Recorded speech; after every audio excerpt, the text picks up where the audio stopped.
বিসমিল্লাহির রহমানুর রহিম। আসসালামু আলাইকুম প্রিয় দর্শক, আজকে আপনাদের জানাবো হজরত মহানবী সাল্লাল্লাহু আলাইহি সাল্লামের ভয়ে এক বুড়ি মহিলা মক্কা ছেড়ে কেন পালাচ্ছিল। ওই বুড়ি মহিলার কথা ভোলার মতো নয়, যিনি ঘরের সমস্ত মালপত্র বেঁধে ঘরের দরজার সামনে বসেছিল। সে বুড়ি শুনেছে মক্কায় এক জাদুঘর এসেছে। সে জাদুঘর যার সাথেই সাক্ষাৎ করে তার ধর্ম ছিনিয়ে নেয়। বুড়ি সে জাদুঘর থেকে পলায়ন করছিল এই ভয়ে যে সে জাদুঘর যেন তার বাপদাদার ধর্ম তার কাছ থেকে ছিনিয়ে নিতে না পারে।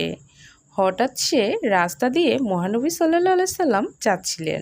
বুড়ি মহানবী সাল্লাল্লাহু আলাইহি সাল্লামকে দেখে বলল, বাবা, এই মালগুলি আমার পাথার ওপর উঠিয়ে দাও। মহানবী সাল্লাল্লাহু আলাইহি সাল্লাম যখন মালগুলি তুলে দিতে গেলেন এবং তিনি দেখলেন মালগুলি খুবই ওজনী, এত ওজনী মাল বুড়ি উঠাতে পারবে না, তখন মহানবী সাল্লাল্লাহু আলাইহি সাল্লাম বুড়িকে বলল, এত খুবই ওজন, আপনি যদি অনুমতি দেন আমি আপনার এই মালগুলি আপনি যেখানে বলেন সেখানে নিয়ে আসব। বুড়ি খুবই খুশি মনে অনুমতি দিল। মহানবী সাল্লাল্লাহু আলাইহি সাল্লাম সকল মালামাল নিজের মাথার ওপর তুললেন আর বুড়ির সাথে পথ চলতে লাগলেন। আর বুড়ি পুরো রাস্তায় এক জাদুকরকে বকা দিতে দিতে গেলেন। মহানবী সাল্লাল্লাহু আলাইহি সাল্লাম বুঝলেন বুড়ি কারো ওপর প্রচণ্ড রেগে আছেন। তাই মহানবী সাল্লাল্লাহু আলাইহি সাল্লাম বুড়িকে প্রশ্ন করল, মক্কা ছেড়ে কেন যাচ্ছেন? বুড়ি বলল, আমি শুনেছি মক্কায় এক জাদুঘর এসেছে যে মানুষের ধর্ম লুটে নিচ্ছে।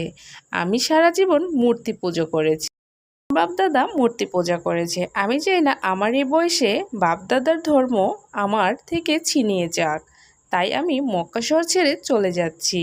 মহানবী সাল্লাল্লাহু আলাইহি সাল্লাম বুড়ির কথা শুনে তার মাল ফেলে দেননি, বরং যত্নের সাথে মাথায় করে বুড়ির সব মালামাল বহন করে নিয়ে গেলেন। বুড়ির গন্তব্যে তার মালামাল পৌঁছে দিয়ে মহানবী সাল্লাল্লাহু আলাইহি সাল্লাম চলে আসার সময় বুড়ি জিজ্ঞেস করলো, বেটা, তুমি আমার জন্য এত কষ্ট করেছো, তোমার নামটা বলে যাও যাতে আমি লোকদেরকে তোমার নাম বলে বলে প্রশংসা করতে পারি। আমি মক্কা থেকে এক জাদুঘরের ভয়ে পালিয়ে এসেছি। মানুষের সাথে এও যেন বলতে পারি যে মক্কায় জাদুঘর আছে, সে মক্কায় তোমার মতো উঁচু মনের নওজোয়ানও আছে, উদার পরোপকারী যুবকও আছে। আমি তাদের কাছে তোমার নাম বলে বলে তোমার প্রশংসা করব।